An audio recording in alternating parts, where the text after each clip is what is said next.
Alhamdulillah wassalatu wassalamu ala rasulillah wa ala alihi wa ashabihi wa man tabi'ahu wa wala nas'aluka lahumul ijabah ala hadhihi al-fatihah.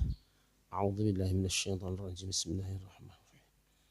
Alhamdulillahirabbil alamin arrahmanirrahim.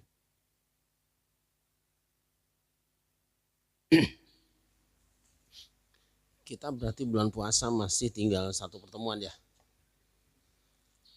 Nanti habis ini satu lagi ya, masih ya. Kalau begitu kita sekarang masuk di ayat 187 surah Al. A'udzu billahi minasy syaithanir rajim. Bismillahirrahmanirrahim. Uhilla lakum lailatas siyamir rafathu ila nisaikum. Hunna libasun lakum wa antum libasun lahun. علم الله أنكم كنتم تختانون أنفسكم فتاب عليكم وعفى عنكم فالآن باشروهن وابتغوا ما كتب الله لكم وكلوا واشربوا حتى يتبين لكم الخيط الأبيض من الخيط الأسود من الفجر ثم أتموا الصيام إلى الليل ولا تباشروهن وابتغوا ما كتب الله لكم ثم أتموا الصيام إلى الليل ولا تباشروهن وأنتم عاكفون في المساجد فالآن باشروهن وابتغوا ما كتب الله لكم وكلوا واشربوا حتى يتبين لكم الخيط الأبيض من الخيط الأسود من الفجر ثم أتموا الصيام إلى الليل ولا تباشروهن وأنتم عاكفون في المساجد تلك حدود الله فلا تقربوها كذلك يبين الله آياته للناس لعلهم يتقون. Silakan dibaca. A'udzu billahi minasyaitonir rajim. Bismillahirrahmanirrahim. Dihalalkan bagimu pada malam hari puasa bercampur dengan istrimu. Mereka adalah pakaian bagimu dan kamu adalah pakaian bagi mereka. Allah mengetahui bahwa kamu tidak dapat menahan dirimu sendiri, tetapi Dia menerima tobatmu dan memaafkan kamu. Maka sekarang campurilah mereka dan carilah apa yang telah ditetapkan Allah bagimu. Makan dan minumlah hingga jelas bagimu perbedaan antara benang putih dan benang hitam, yaitu fajar. Kemudian sempurnakanlah puasa sampai datang malam, tetapi jangan kamu campuri mereka ketika kamu beriktikaf di dalam masjid. Itulah ketentuan Allah, maka janganlah kamu mendekatinya. Demikianlah Allah menerangkan ayat-ayatnya kepada manusia agar mereka bertakwa. Shadaqallahul azim. Di dalam Al-Quran acap kali kita menemukan kesan bahwa perempuan itu diposisikan sebagai objek secara kebahasaan. Misalnya ketika kita berbicara tentang ayat wudu,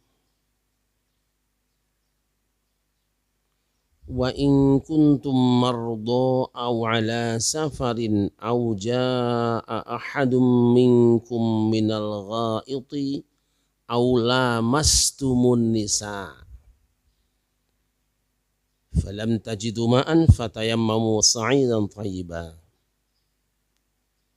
Jika kamu dalam keadaan sakit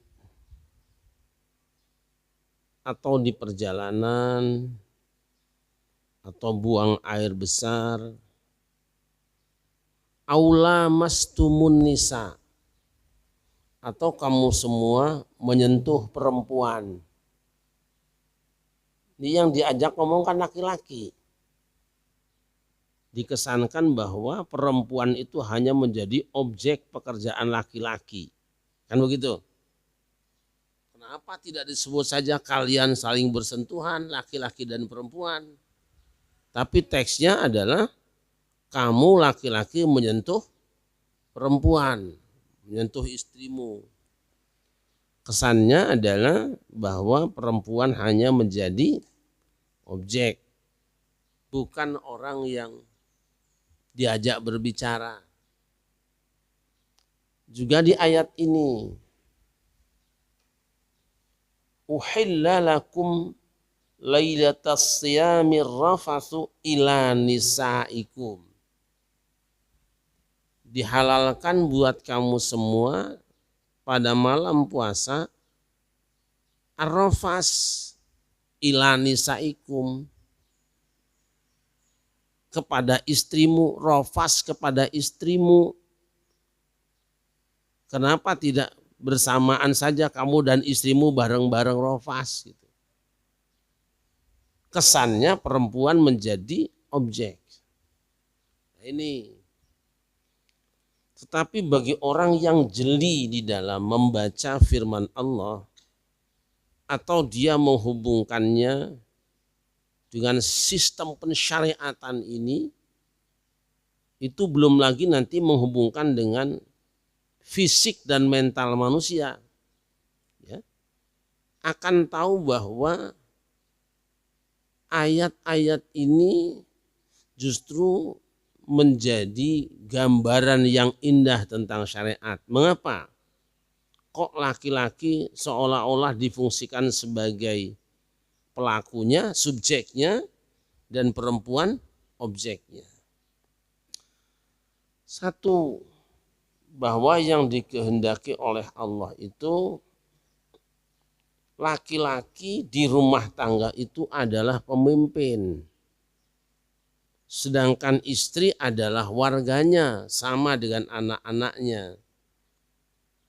Untuk beresin sebuah keluarga, yang harus diberesi pemimpinnya dulu. Ini penting. Apapun kebijakan yang akan diterapkan di sebuah keluarga, termasuk kebijakan yang diterapkan di sebuah negara, sangat tergantung kepada bagaimana mental pemimpinnya. Maka yang dibangun harus pemimpin dulu. Kita kan sering ngomong, istri marah juga gitu, bapak kan sebagai kepala rumah tangga tuh. Gitu. Ngakui itu. Walaupun pada bagian-bagian tertentu perilaku istri kadang-kadang tidak mencerminkan sebagai rakyat yang baik gitu, demo mulu gitu. Terutama menjelang lebaran ya. Banyak tagihan.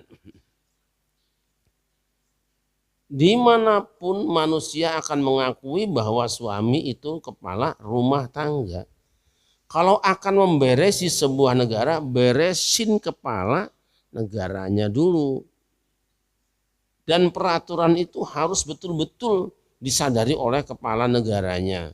Di rumah tangga yang diberesin kepala rumah tangganya dulu, harus sadar betul apa tanggung jawabnya. Sebab apa yang keluar dari kepala rumah tangga itu akan menjadi cerminan seperti apa kondisi rumah tangga itu. Satu. Yang kedua, kondisi fisik wanita berbeda dengan laki-laki. Karena apa? Kemampuan syahwat laki-laki itu berbeda dengan perempuan. Perempuan itu bisa diupayakan. Mohon maaf ya. Ya. Bisa diupayakan dan mereka adalah unlimited. Maka wajar apabila ada perempuan nakal dalam semalam bisa melayani 10 orang. Ini dia. Kalau laki-laki dipaksakan, gempor. Begitu sudah tuntas, maka laki-laki tidak bisa memplanning sendiri. Ya nunggu. Oleh karena kesempatan laki-laki itu untuk muncul keinginannya itu tidak terus-menerus, maka orang ini yang harus diperhatikan. Perempuan itu. Ini saya tanya, iya enggak? Ibu-ibu benar ya? Enggak. Kalau tertawa berarti kan mengakui itu. Hargailah orang yang cuma kebutuhannya sewaktu-waktu. Perempuan tidak tentu, terserah. Itu Allah siapkan fisik mereka untuk selalu siap kapan dibutuhkan. Tidak dengan laki-laki. Kalau dibiarkan ketentuan syariat yang diperintah perempuannya, puyeng laki-laki. Kalau keinginan perempuan diturutin semua, meriang suami. Percaya aja. Perhatikan itu. Inilah hebatnya syariat Islam, di mana seringkali Allah menyampaikan perintah itu kepada suami walaupun dampak hukumnya kepada suami istri. Lihat dalam kisah Adam. Wa qulna ya Adam. Perhatikan. Di Al-Baqarah ayat 34 atau 35. Wa qulna ya Adam uskun anta wa zawjukal jannah. Kami firmankan kepada Adam, hai Adam. Kami firmankan, hai Adam. Ya, ayat 35. Silakan dibaca terjemahnya. Wa qulna ya Adam uskun anta wa zawjukal jannata wa kula minha ragadan haitsu syi'tuma wa la taqraba hadhihi syajarata fatakuna minadh dhalimin. Silakan dibaca. Bismillahirrahmanirrahim. Dan kami berfirman, wahai Adam, tinggallah engkau dan istrimu di dalam surga, dan makanlah dengan nikmat berbagai makanan yang ada di sana sesukamu. Tetapi janganlah kamu dekati pohon ini, nanti kamu termasuk orang-orang yang zalim. Shadaqallahul azim. Yang diseru siapa? Hai Adam, tinggallah kamu dan istrimu.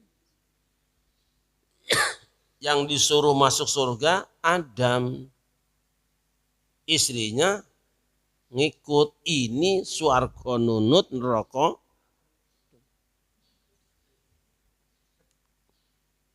Yang bertanggung jawab siapa?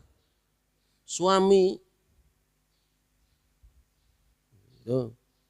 Nah kemudian ketika Adam dan Hawa melakukan pelanggaran di surga, yang disalahkan siapa? Yang disalahkan siapa? Yang salah siapa? Dua-duanya salah. Tetapi statement Allah yang dipersalahkan siapa? Adam. Lihat. Surah Toha. Ayat 121, ayat 122. 121, 122.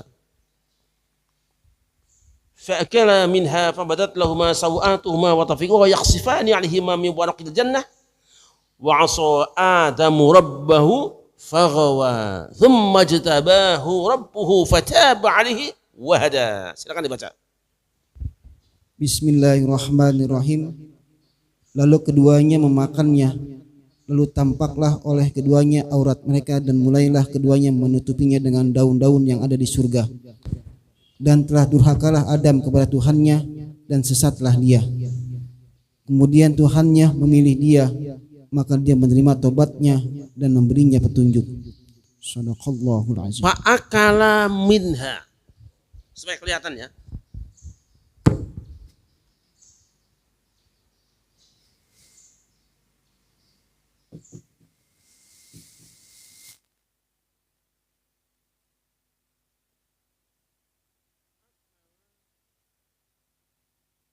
Minha. Dan seterusnya.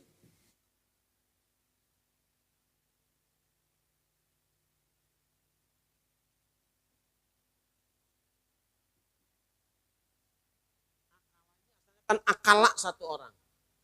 Akala satu orang. Sekarang akala dua orang.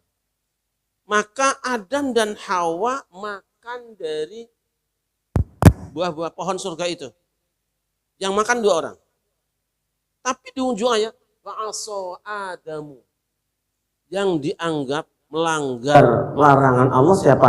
Cuma Adam seorang. Faghawa, dan tersesat dia. Yang melanggar suami istri, tetapi yang disebut sebagai pelaku pelanggaran suaminya toh. Adil nggak kayak gitu? Kata ibu-ibu adil, kata bapak enggak. Ya.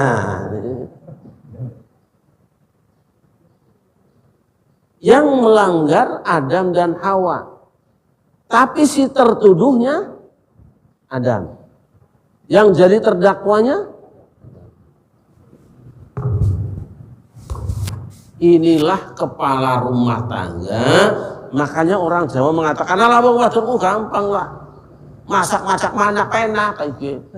Karena saya ngomong lo kok ngomong karum rumah. Tapi Quran misalkan swarga nunut neraka katut. Kalau suami masuk ikutlah istrinya, salah begitu, kesannya begitu. Indah sekali syariat ini. Maka kalau dalam pembicaraan yang berhubungan fikih dengan hukum dengan syariat, di mana laki-laki yang disebutkan seakan-akan wanita menjadi objek karena memang wanita itu tinggal enaknya. Seharusnya begitu. Ya. Baik, kita kembali ke ayat 187 Al-Baqarah. Uhilla lakum lailatas siyami. Dihalalkan untuk kamu semua. Halal lawannya haram. Uhilla hurrima. Lailatas siyami, malam hari puasa. Lawannya adalah siang hari. Jadi yang kita bicarakan saat ini adalah urusan dunia malam. Wah, itu. Ini bukan dunia lain tapi dunia malam. Dihalalkan atas kamu semua wong lanang lailatas siyami pada malam bulan puasa. Ini mengisyaratkan bahwa hukumnya berbeda antara malam dengan siang. Apa yang dihalalkan? Ar-rafasu ila nisaikum. Dia terjemahnya apa di situ? Ar-rafasu ila nisaikum. Bercampur.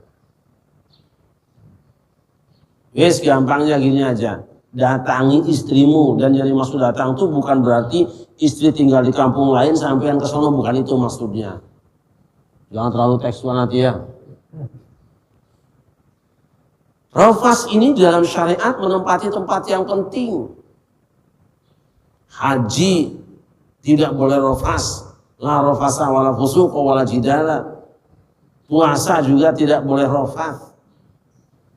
Ini ila nisaikum pada istrimu, berarti ada masalah apa? Yang sedang dibicarakan itu dalam puasa itu apa? Satu, makan, minum, dan jima. Nih, alatnya cuma dua, mulut dan kemaluan. Saya ingat hadis, man yadmanuli ma baina lihyaihi wa baina rijlaihi admanu lahul jannah. Kata Nabi, siapa yang menjamin kepadaku bahwa dia sanggup memelihara yang di antara dua bibirnya, dua kumisnya, karena ada kumis, jenggot kumis juga, dan di antara dua kakinya, aku menjamin dia masuk surga. Berat ini. Siapa yang mampu menjamin kepadaku, ayo ngomong, saya jamin gitu loh. Saya tanggung jawab, saya pastikan bahwa saya bisa merawat di antara dua bibir ini dan di antara dua kaki ini, kata Nabi. Orang kalau sanggup merawat itu, ku jamin masuk surga dia. Waduh. Berarti yang dua ini urusannya paling ribet. Bibir ini kecil, tapi mencicil.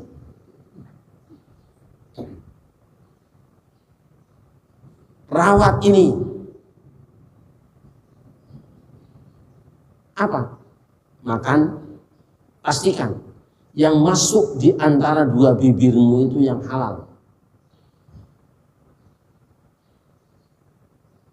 bicara, yang keluar dari mulutmu pastikan yang halal.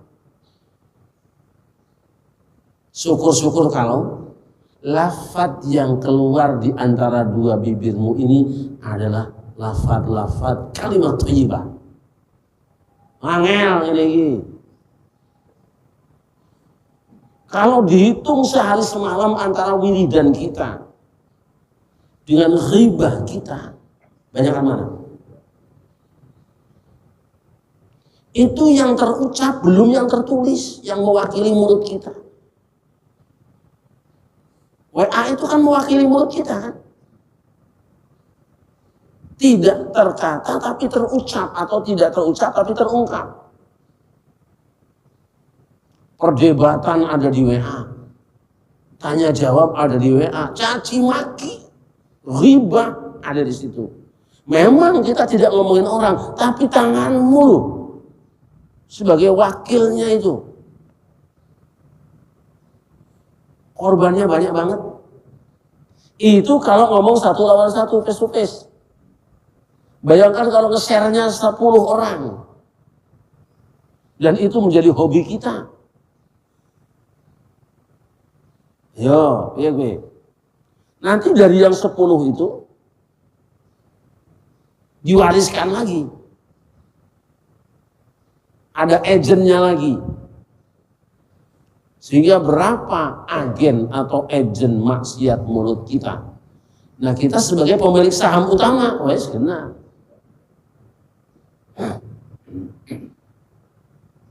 Yang kedua, pastikan yang di antara dua kakimu itu kau rawat dengan benar. Tidak engkau tempatkan kecuali pada memang yang sudah dihalalkan dari tempatnya. Surga kata Nabi. Nah, berarti yang dibicarakan di puasa ini sebenarnya nih ngurusin cangkem sak panganane. Bisa bayangkan kalau makanan yang halal saja sudah diharamkan dimakan pada waktu puasa, bagaimana pula makan barang yang haram. Dan haram yang paling haram itu apa? Makan daging manusia yang sudah busuk, itu namanya riba. Doyan kita semua ini. Kalau bulan puasa nggak bisa menghentikan ini, ngapain juga? Dari pagi mingkem terus ya. Lihat makanan malah mudah. Tapi melihat aib orang lain, kau telan habis. Bahkan kalau ngomongin orang biasanya ada apa namanya, kalau sebelum makan itu namanya apa? Makanan pembuka itu. Appetizer. Apa namanya? Appetizer. Istilahnya apa? Appetizer kalau Petek. appetizer apa namanya? Apa istilahnya kalau makanan pembuka itu? Dessert penutup, dessert mah. Ah sudah, ini beda-beda, aku nggak percaya semua. Kalau saya makanan pembuka itu garam. Makanya di tas saya bawa. Saya bawa garam. Ini garam. Jadi sebelum makan 1-2 menit kita colek garam ujung lidah. Itu kata para ulama, karena ada dasarnya, menjamin bisa menutup celah penyakit masuk. Dulu romo saya itu tiap mau makan garam dan cabai hijau satu. Apa rahasia? Yang kita makan yang nggak enak dulu. Kalau sudah makan cabai sama garam, yang lain jadi enak.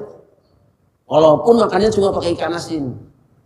Sebab kakak seniornya, kakang barepnya yang nggak enak sudah dimakan duluan. Maka semua yang di belakangnya jadi terasa enak semua. Makanlah yang tidak enak dulu, itulah sakit apa sengsara membawa nikmat itu. Rakit-rakit ke hulu. Ini mencegah banyak penyakit. Saya bawa satu garam.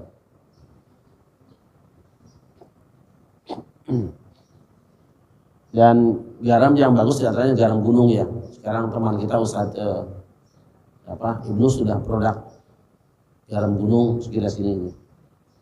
Usaha banyak ya, banyak ya langsung jatuh, colek ujung. Ini Sallallahu alaihi Nabi Muhammad. Saya kembali. Barang yang halal saja ketika masuk bulan puasa di siang hari menjadi haram dimakan. Bukan barang itu jadi haram, tapi menghubungkannya dia dengan mulutmu yang haram. Nah, ini urusan mulutnya. Kemudian yang di bawah juga farji kita. Tapi di malam hari bulan Ramadan, uhilla lakum lailatas siyamir rafasu ila nisaikum. Kenapa ayat ini turun? Ada yang mengatakan dalam riwayat hadis bahwasanya dulu puasanya tidak seperti sekarang ini. Orang sudah masuk malam hari, kemudian sudah sudah tidur, bangun jam berapa saja sudah larang, maka tidak boleh berjima dengan istri. Umpamanya kita badan isya atau badan tarawih tidur, jam 2 bangun mau nonton bola, itu sudah nggak boleh minum-minum. Kan jarang kalau yang bangun mau tahajud, kan jarang lah. Atau mau baca Quran jarang. Sudah tidak boleh. Atau sampai sepertiga malam. Kalau sudah sepertiga malam sudah tidak boleh, jadi begitu berat puasanya. Nah, para sahabat Nabi ketika awal puasa banyak yang kebablasan, kecolongan gitu. Karena kebiasaan hari-harinya kalau bangun malam kemudian hubungan suami istri, tiba-tiba kemudian sudah lewat tengah malam, sudah tidur dia bangun. Karena pikir dia lapor kepada Nabi, ya Rasul, saya celaka saya. Apa? Saya berhubungan suami istri setelah tidur, bangun tidur tadi. Ya, kena. Ini memberatkan. Maka Allah memberikan keringanan. Uhilla lakum lailatas siyamir rafathu ila nisaikum. Malam hari bulan puasa sudah dibolehkan sekarang, sudah dihalalkan. Ini ada yang berpendapat bahwa ayat ini menasih ayat yang sebelumnya. Artinya bahwa sebelum ini umat Islam seperti itu puasanya. Puasanya sampai tidur. Kalau sudah tidur sudah tidak boleh lagi makan minum dan hubungan badan. Ini satu pendapat, dinasih, dimansuh. Tetapi Abu Muslim Al-Asfahani mengatakan, Al-Asfahani tidak ada masuk-masukan di sini. Memang ini peraturan seperti itu, bahwa dulu pernah seperti itu praktek puasanya. Kalau orang sudah tidur atau sudah lewat tengah malam tidak boleh makan minum dan berhubungan suami istri, itu syariat sebelum kita. Yang difahami oleh sebagian orang bahwa itu masih berlaku sampai masa kita. Nah, kemudian Allah katakan, hunna libasul lakum wa antum libasul lahun. Ini kalau dalam bahasa balaghah ini tasbih baligh, menyerupakan dua zat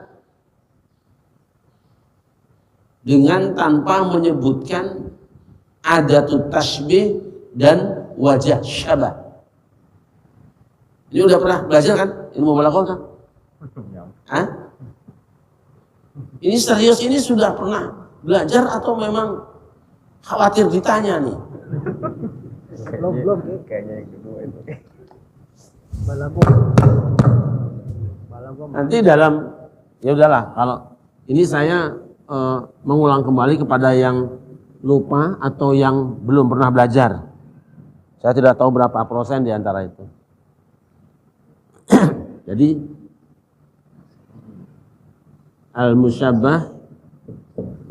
al-musyabbahu bihi adatut tasbih,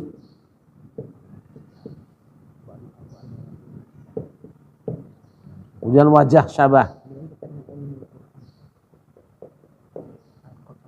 Jadi ini perumpamaan gitu loh. Umpamanya ada kalimat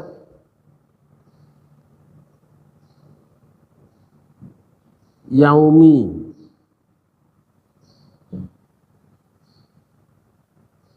kemudian seperti, pramugari,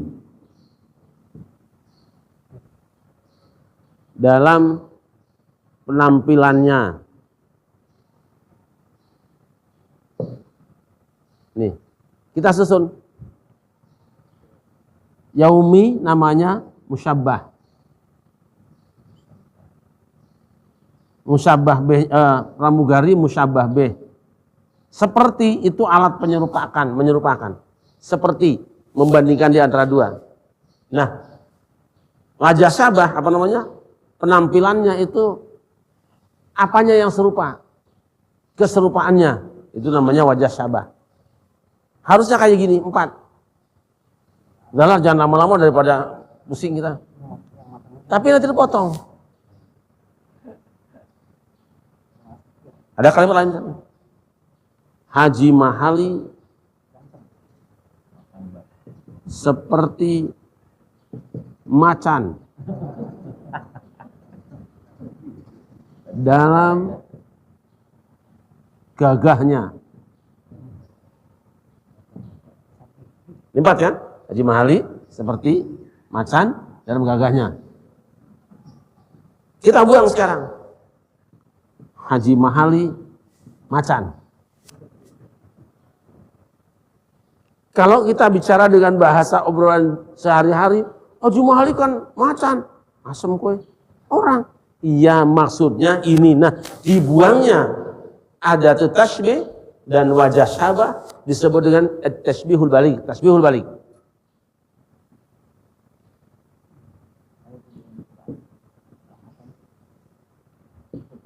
Sering kita Nabi Muhammad kita baca anta syamsun anta badrun.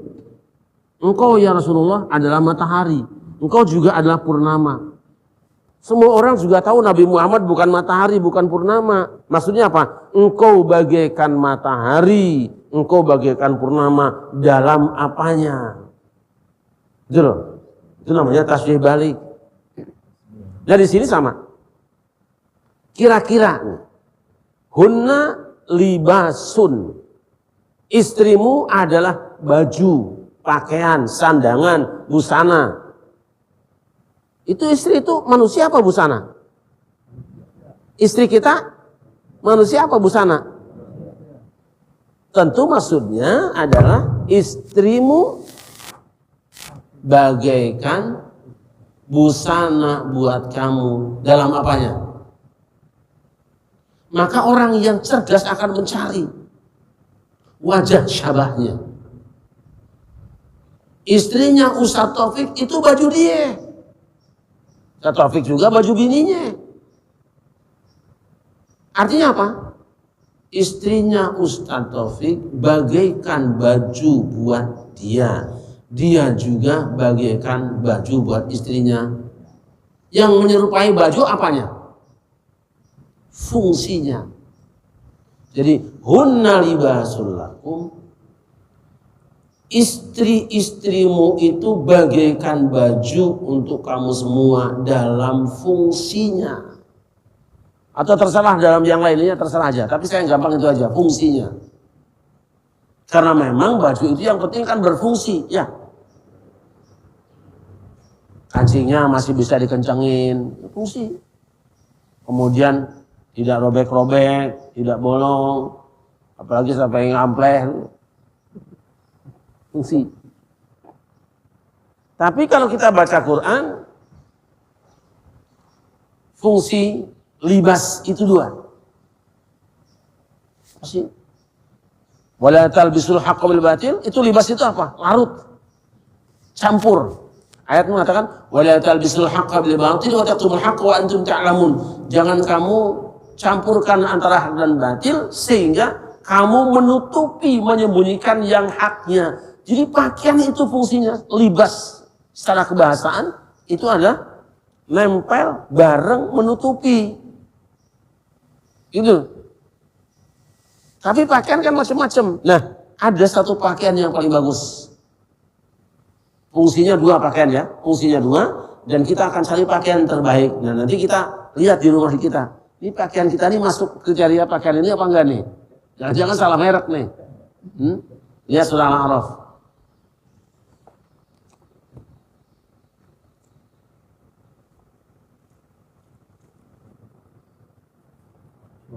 Al-A'raf ayat 26.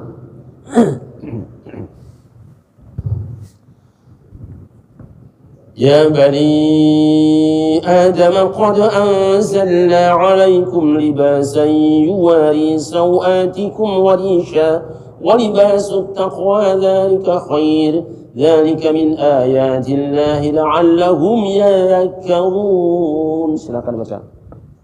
Bismillahirrahmanirrahim. Wahai anak cucu Adam, sesungguhnya kami telah menyediakan pakaian untuk menutupi auratmu dan untuk perhiasan bagimu, tetapi pakaian takwa itulah yang lebih baik. Demikianlah sebagai tanda-tanda kekuasaan Allah, mudah-mudahan mereka ingat. Shadaqallahul azim. Jadi fungsi pakaian berapa? Satu, yuwari sawatikum. Ingat ya, Adam di surga begitu makan buah larangan, badat lahuma sawatuhuma, telanjang bulat, kelihatan auratnya. Sawatu asalnya su itu jelek, karena apa? Orang kalau melihat dia rasanya jelek, menilai jelek. Kalau ada orang yang kelihatan itunya jelek. Nih, aurat. Dia keluar dari surga setelah telanjang bulat gara-gara makan buah larangan. Hasil kampanye setan. Nah, lalu Allah sebutkan, qad anzalna 'alaikum libasa. Kami telah turunkan pada kamu semua pakaian busana yuwari sawatikum, yang bisa menutup auratmu. Yang kedua, warisha, dan sebagai perhiasan. Jadi istri adalah penutup aurat suami, sekaligus juga dia orang yang membuat indah suami. Pun sebaliknya, wa antum libasul lahunna, kamu juga suami, itu pakainya antum ditunjuk kamu loh, gitu loh. Lihat pemimpin, kamu juga suami,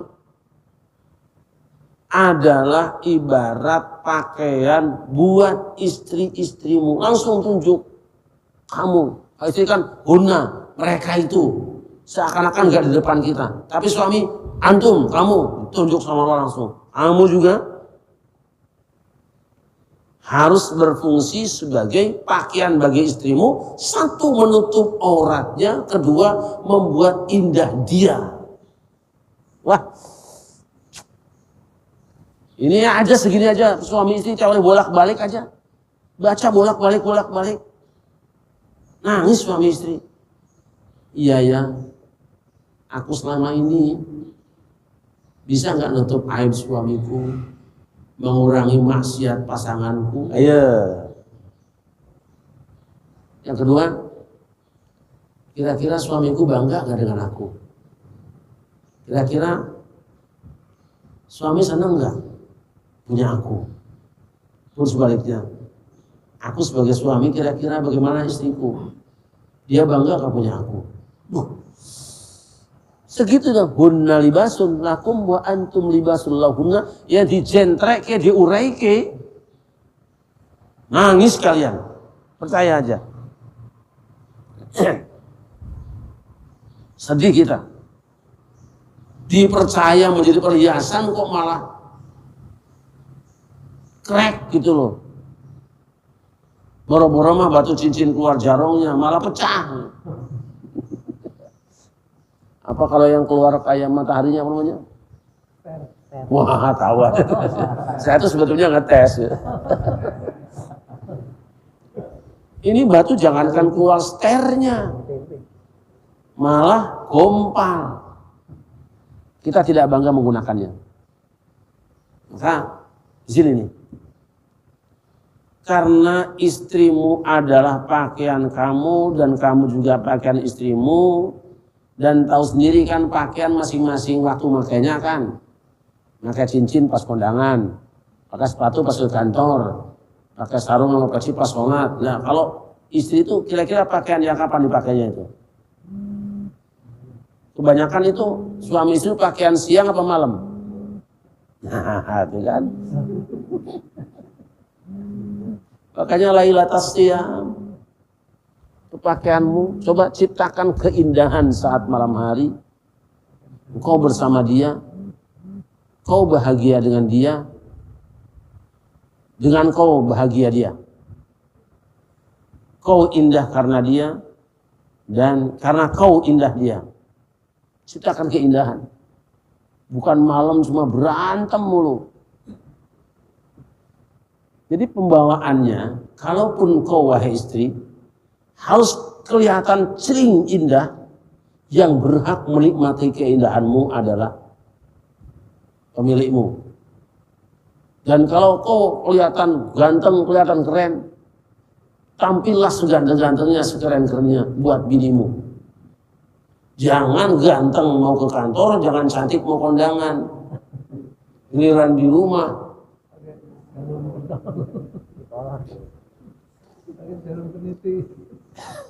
Itu ya. Jangan sampai di rumah rajamu malah kesel. Malah keringetnya bau keong. Jangan ya. Dandan untuk suami. Kalau pengajian gak usah terlalu cantik lah. Mau buat siapa sih? Batu saatnya biar senang sama kamu. Biasa aja. Jadi kalau cincin ini digosok karena akan dipakai. Kalau cuma mau tapi kebanyakan orang cincin dibikin keren itu di mana? Ketika mau dijual. Gitu, disorot lampu. Ini kita gosok karena akan kupakai.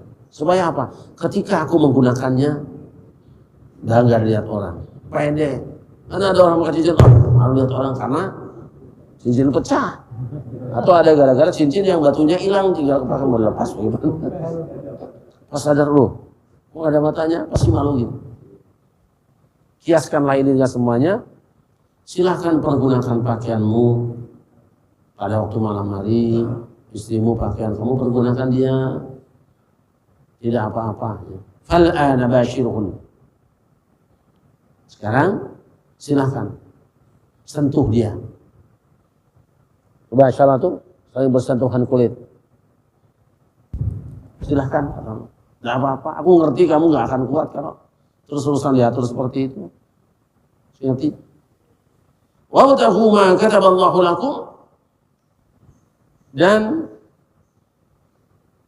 carilah apa yang telah ditetapkan Allah untuk kamu. Kataba, bukan kutiba. Umumnya para mufassirin mengatakan bahwa setelah berbicara tentang hubungan suami istri, carilah atau berharaplah kamu mendapatkan apa yang dituliskan Allah, ditetapkan Allah untuk kamu. Yang dimaksud Allah, anak. Kamu suami istri berharaplah kepada Allah punya anak. Karena yang dibahas adalah basyiruhunna, bersentuhannya itu. Tapi ada yang mengatakan bahwa ma kataballahu lakum adalah Lailatul Qadar. Kenapa? Kan sedang ngomongin malam bulan puasa. Artinya silakan kalian berhubungan suami istri di malam hari bulan puasa, tapi jangan lupa incar Lailatul Qadar. Jangan gara-gara sibukmu suami istri malam hari kamu lupa ternyata ini malam Lailatul Qadar. Makanya Nabi kalau malam-malam 21 ke atas itu syaddal mi'zar. Dia kencangkan apa namanya? Selendangnya, sarungnya kencang. Artinya apa? Tidak berhubungan suami istri. Ngintip si lain-lainnya. Selain Laila enggak. Jadi silahkan kalian selama bulan puasa melakukan hubungan suami istri, tapi jangan lupa ya, jangan gagal kamu untuk mendapatkan Lailatul Qadar. Hari ini, malam ini tadi adalah malam ganjil pertama, Lailatul Qadar pertama. Nah, Insya Allah malam 25 atau 25 pagi ya, 25 pagi seperti biasa saya di Masjid Agung Sunda Kelapa, dan kalau ada izin Allah malam 27-nya di Tabula insya Allah. Jadi kalau mungkin ya di hari, berarti hari apa? 25 hari apa? Selasa dini hari ya. Selasa dini hari kita seperti biasa di Masjid Agung Sunda Kelapa di Benteng. Dulu kan sebetulnya sudah ditetapkan setiap malam 27 itu untuk saya tiap tahun. Tapi sekarang malam 27-nya diambil Menteri Agama, dia bagus lah. Karena saya sudah bikin statement yang paling kuat ada malam 27. Tapi akan lebih baik kalau malam 27 tidak buat ngobrol, tidak untuk bincang-bincang. Lebih tepat sebenarnya, tidak usah ceramah, tapi untuk i'tikaf saja, untuk baca Quran ya. Dan sebelum itu boleh dilakukan zikir masing-masing, baca Quran masing-masing, munajat masing-masing. Nah, baru sebelumnya kita hasnu dulu, disemangati dulu, dipacu dulu. Baik, saya kira itu. Insya Allah kita bertemu di Sabtu terakhir bulan Ramadan, Sabtu besok ya.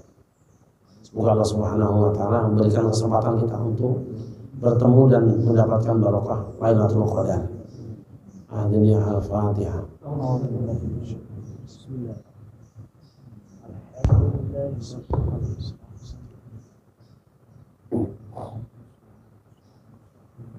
Allahumma sholli ala sayyidina Muhammad wa ala ali sayyidina Muhammad sayyidil awwalin wal akhirin wa sallallahu radhiyallahu tabaraka wa ta'ala an kulli sahabati rasulillah ajma'in. Alhamdulillah hamdan yuwaffi ni'amahu wa yukafi mazidah. Ya Rabbana lakal hamdu kama yanbaghi li jalali wajhika wa 'azimi sultanik. Allahumma ighfir lana dhunubana wa li walidina warhamhum kama rabbawna shighara. Waj'alna muslimina wal muslimat wal mu'minina wal mu'minat al-ahya'i minhum wal amwat. ربنا ظلمنا أنفسنا وإن لم تغفر لنا وترحمنا لنكونن من الخاسرين. ربنا لا تزغ قلوبنا بعد إذ هديتنا وهب لنا من لدنك رحمة إنك أنت الوهاب. ربنا إنك جامع الناس ليوم لا ريب فيه إن الله لا يخلف الميعاد. اللهم ربنا تقبل منا صلاتنا وصيامنا وقيامنا وركوعنا وسجودنا وتخشعنا وتضرعنا وتعبدنا وتميم تقصرنا يا الله يا رب العالمين.